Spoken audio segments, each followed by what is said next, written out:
Have you ever felt like you're living on autopilot? Days full of tasks but empty of purpose. It's as if we're constantly running, chasing success, validation, happiness. And yet, deep down, something keeps asking, why doesn't this fulfill me?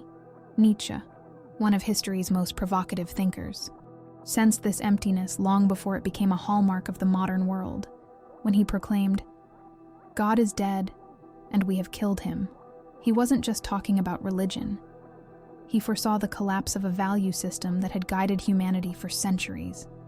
With those pillars gone, what's left for us? Who are we when the old answers no longer suffice? We live in an era of relentless distractions, social media, mindless consumption, the constant pursuit of validation. It seems like everything around us is designed to pull us away from that inner discomfort, from that nagging feeling that something is missing. Nietzsche didn't just diagnose this crisis, he posed a challenge. What if, instead of running away, we face this emptiness head-on? What if we turned this lack of meaning into a creative force? What if we discovered on our own who we truly are? In this video, we'll walk alongside Nietzsche to explore these questions. Is suffering merely pain? Or can it be the fire that transforms us? How can we harness our will, not just to survive, but to surpass ourselves? And most importantly, how can we turn chaos into meaning? If these questions resonate with you, stick around. Nietzsche doesn't hand us ready-made answers, but he offers a mirror. And the invitation to look is just the beginning. We live in a world where everything seems within reach. Information, connections, life choices. Yet, so many people feel like something is missing. Nietzsche, with his sharp insights into human existence, identified this dilemma more than a century ago, when he declared, "God is dead, and we have killed him." He wasn't only referring to religion, but to a larger collapse. For centuries, universal values, like Christian morality, traditions, and absolute certainties, served as humanity's compass. Over time, these values began to crumble, leaving humanity without a moral anchor, without an answer to the question, why do we exist? Today, this crisis manifests in ways both subtle and overwhelming. Many of us trade deep values for instant distractions. It's as if we're constantly filling the void with fleeting validation, a like on Instagram, a new purchase, another goal achieved at work. But the void remains. Nietzsche would call this nihilism, when we lose belief in any greater meaning and either become paralyzed or try to fill the emptiness with temporary illusions. Imagine someone who spends years chasing professional success. They land the dream job, earn the desired salary, and receive applause from those around them. Yet, when they lay their head on the pillow at night, they feel an almost tangible emptiness. Why? Because all their efforts were guided by external expectations, rather than a true sense of purpose. It's like building a house without a foundation. It might look impressive, but it doesn't provide real shelter. Another example. Think about the overuse of social media. How many times have you posted something just to get likes or comments? For a few seconds it feels good, but that feeling quickly fades, and the cycle starts all over again. These distractions create the illusion of fulfillment, but in reality, they pull us further away from a genuine search for meaning. For Nietzsche, this emptiness isn't an end. It's a beginning. He believed that when old values die, we have the opportunity to become creators. Instead of clinging to what no longer serves us, we can use the void as a blank canvas, taking responsibility for inventing new meanings and values. This idea is at the heart of the philosophical challenge he presents to us. In Thus Spoke Zarathustra, Nietzsche suggests that each of us should fill the space left by the death of God with values of our own. It's not an easy task, as it requires courage, introspection, and action. But as he reminds us, only those willing to confront chaos can find a new order. So, the question remains, are we living according to values that truly resonate with us? Or are we simply following trends, expectations, and rules we've never questioned? And if those values no longer serve us, how can we begin to create our own? Nietzsche challenged us not to run from these questions, but to face them head-on. because it is in this confrontation that we begin to discover who we really are. If you look at your life as a whole, what drives you to keep going, even when things get tough? Nietzsche called this force the will to power. But before you associate it with a desire to control or dominate others, let's clarify. For him, it wasn't about power in the traditional sense. The will to power is something much deeper. It's the drive that pushes us to surpass our own limits, to grow, and to become fuller versions of ourselves. Think of life as a river. The current, full of twists and obstacles, symbolizes the challenges we face every day. Without a paddle, you're carried along by the water's force, with no control over your destination. The will to power is that paddle. It allows you to navigate, make decisions, and choose your direction, even in the midst of chaos. And the best part, it doesn't depend on the world around you. It's an internal force. This manifests in many ways in everyday life. Imagine a student who is terrified of public speaking. Every time they're called on, their heart races, their hands tremble, and their mind searches for an escape. But instead of running away, they choose to confront this fear. They start small, speaking in smaller groups, practicing in front of a mirror, making mistakes, and trying again. They're not trying to prove something to others, but to themselves. That's the spirit of the will to power. Not to conquer others, but to surpass oneself. Another example is an athlete who, after a defeat, could simply give up. But instead, they turn failure into motivation, analyzing every mistake and training harder. Each drop of sweat during practice is an affirmation that they are using failure as fuel to go further. This is the internal engine that Nietzsche so deeply valued. However, the will to power isn't just about grand moments. It's in the small, everyday decisions, starting a workout routine, reading a challenging book, or even learning to say no to something that doesn't align with your values. It's through these daily actions that we build strength and begin shaping the person we truly want to become. Nietzsche believed this force was essential to being human. And if you're wondering, what about when the challenges are just too overwhelming? He left us with a powerful response. What doesn't kill me makes me stronger. Every obstacle overcome, every pain endured, and every moment of doubt faced transforms us. So here's a question for you to reflect on. What motivates you to keep going, even when it feels like the world is against you? Maybe it's the desire to surpass yourself, to build something greater, to find meaning. Nietzsche teaches us that true power isn't in controlling the world, but in mastering ourselves. Pain is inevitable. Everyone faces difficult moments. An unexpected loss, a deep disappointment, or an obstacle that seems insurmountable. But while many see suffering as something to be avoided or quickly overcome, Nietzsche had a radically different perspective. To him, suffering is like fire. It can consume us, but it can also forge us into something stronger and more resilient. Nietzsche believed that suffering was an essential part of life, not an undesirable detour. To grow, we must face resistance. Think about how muscles develop. They need to be challenged, to tear fibers, to endure pain, in order to become stronger. The same applies to the mind and spirit. When we avoid suffering at all costs, we miss out on the opportunities for growth and transformation it offers. A practical example. Imagine someone who loses their job. The initial impact is devastating. Security disappears. Fear of the future takes hold, and the weight of failure looms. But over time, this person chooses to turn the situation into an opportunity. They explore a new career, develop skills they had never considered, and looking back, realize that the loss was the push they needed to grow. In this case, suffering became the catalyst for positive transformation. Another example is someone facing a personal loss, like the end of a relationship or the death of a loved one. The pain feels unbearable, and the desire to escape it is overwhelming. But instead of denying the suffering, this person chooses to fully experience it. In the process, they discover inner strengths they didn't know they had, find purpose in helping others, or transform their pain into art, work, or a new outlook on life. In this case, pain wasn't just suffering, it became alchemy. Nietzsche made a distinction between two types of suffering: useless suffering and useful suffering. Useless suffering arises from stagnation, repeating the same mistakes, or avoiding challenges. Useful suffering, on the other hand, is the kind that challenges us, forces us to grow, and teaches us valuable lessons. He believed that when we accept pain as a part of life, we stop fighting against it and start using it to our advantage.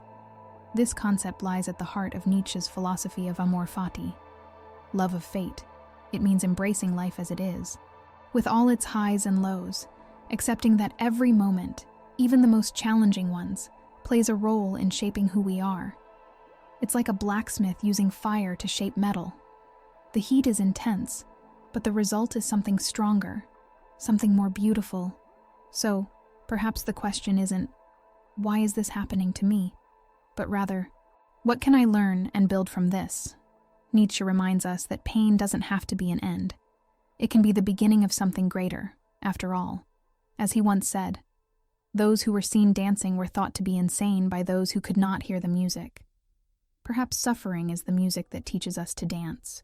How many of the choices we make truly reflect who we are? This is a question Nietzsche, in his quest for the meaning of life, challenges us to ask. At the center of his philosophy lies the concept of the Ubermensch, or overman.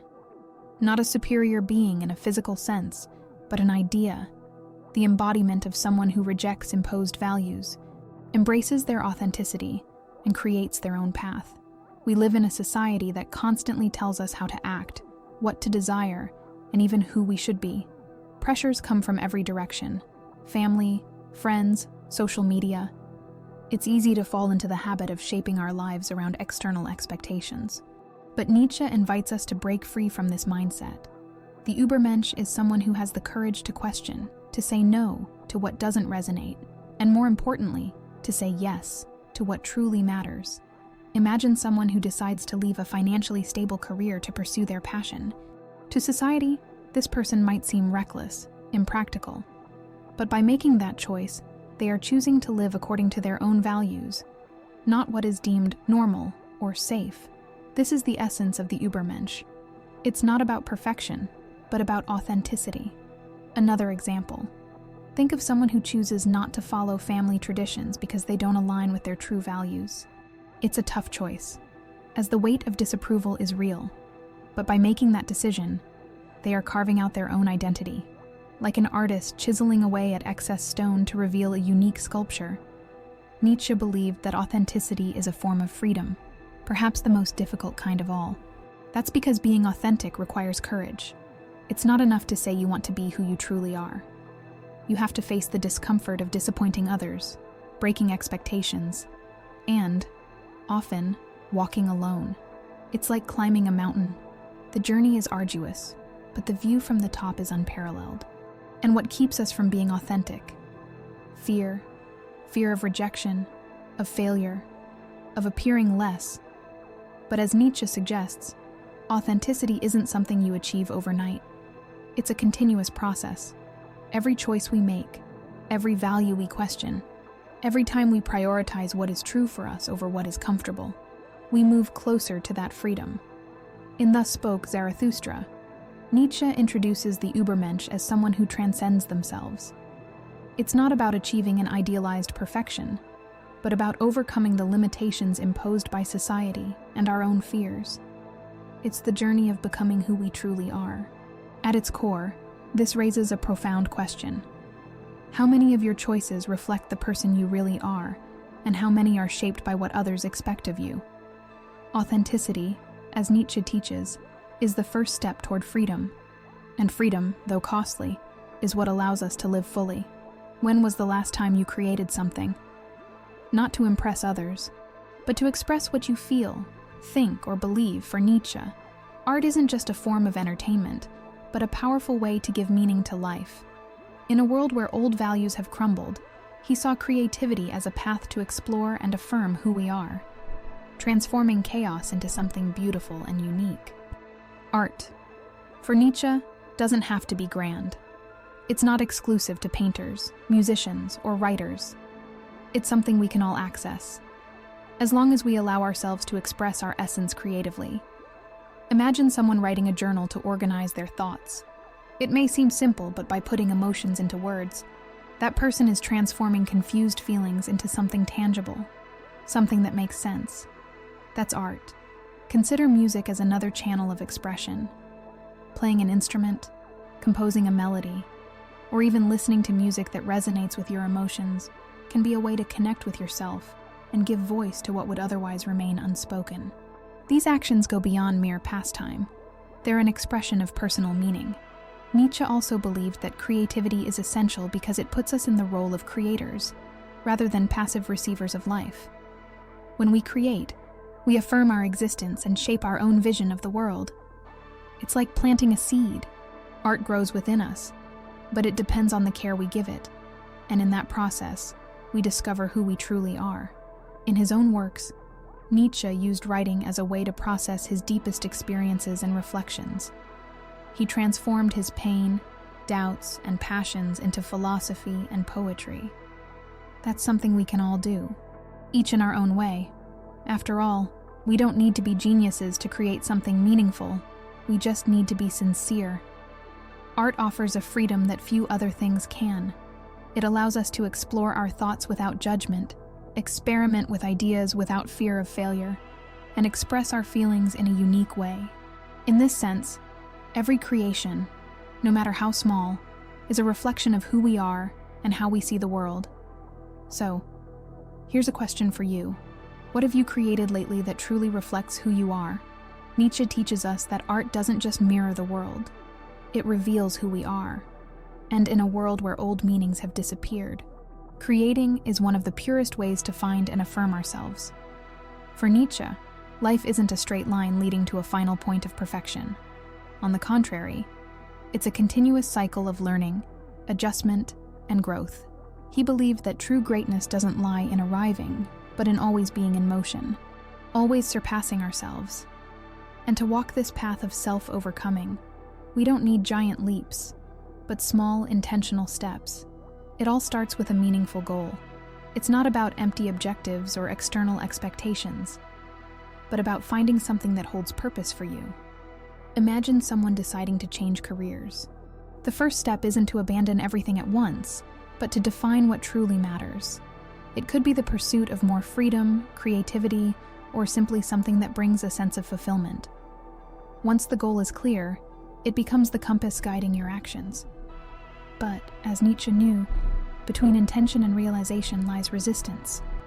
Obstacles arise. Fear of failure, doubts about our abilities, lack of time or resources. Recognizing these resistances is a crucial part of the process. Instead of ignoring them, we must face them, like learning to dance in the middle of a storm. This is where small steps come in, no matter how big your goal is. It will always be achieved one action at a time. Want to write a book? Start by writing 1 page a day.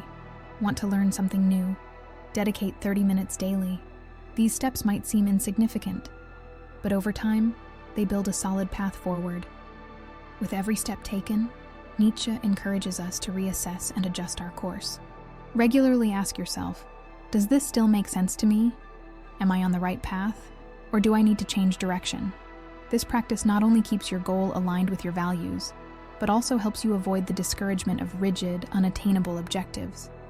After all, life is fluid, and so are our desires and needs. For instance, think of someone who wants to reconnect with their health. At first, balancing work, family, and exercise might seem impossible, but this person starts small. A 10-minute walk, then 20, eventually building up to regular workouts. Along the way, they adjust their diet, discover activities they genuinely enjoy, and realize that wellness goes beyond the physical. It's mental and emotional too.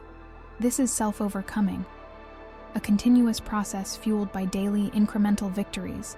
Nietzsche also reminds us that progress isn't linear. There will be days of setbacks, doubts, and regressions. But it's in these moments that true growth happens.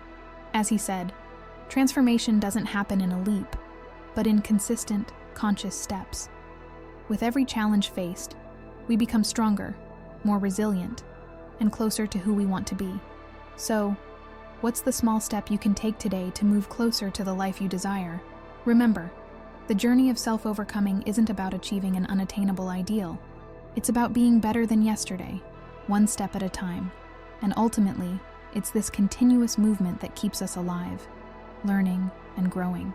Nietzsche reminds us that life isn't a straight line or a series of ready-made answers. It's a constant cycle of challenges and overcoming them. He invites us to see the void left by the collapse of old values not as a sentence, but as an opportunity, a blank canvas where we can paint our own meaning. We're exploring how suffering, rather than being mere pain, can be a transformative fire. We're realizing that the will to power is the force that drives us, not to conquer others, but to surpass ourselves. We're discovering that authenticity isn't something given to us, but something built with courage and determination, and that creativity is a powerful tool to reconnect with what's truest within us. In the end, the central question isn't what you'll achieve, but who you'll become. Nietzsche reminds us, become who you are. This journey isn't easy, but it's the only one that truly matters. Because when we choose to face our fears, embrace our authenticity, and create our own values, we find that the true meaning of life lies in being the authors of our own story. So now, I invite you to reflect. How can you begin to transform your inner chaos into meaning? What small step can you take today to move closer to who you truly want to be? Remember, as Nietzsche said, "He who has a why to live can bear almost any how." And that's the ultimate question. What will your why be? The answer is within you. All it takes is the courage to look.